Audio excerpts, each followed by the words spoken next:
Det vi har, det er et svin, der er organblokken fra en svin, og heroppe har vi tungen, og så har vi epiglottis her, og indgangen til trachea hernede. Her der har vi øsofagus, der ligger bag ved trachea, og så har vi trachea her med dens brudspring, der gør, at den holdes åben, uanset trykforholdene i trachea. Hernede der har vi højre og venstre lunge, og så har vi hjertet med dens hjertesæk. Her. Hjertesækken løber ned på diafragma, som vi har her, som adskiller hulen i en thoraxhule og en abdominalhule. Og nede i abdomen, der har vi her leveren og de to nyrer.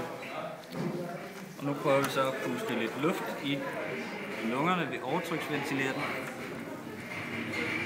Så vi kan få luft i.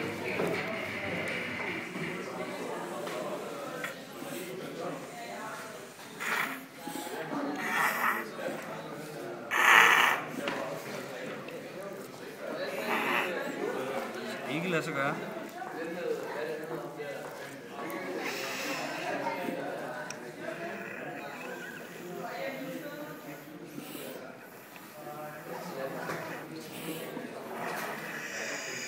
Der er gået hul på de her lunger nu 2 steder, så den er lidt utæt. Det er derfor, den er svær at finde.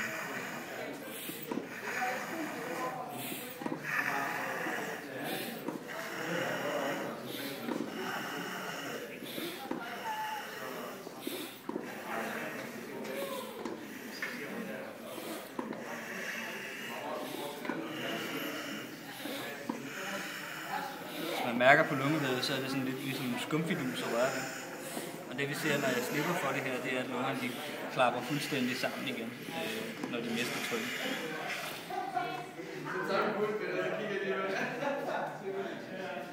Sådan.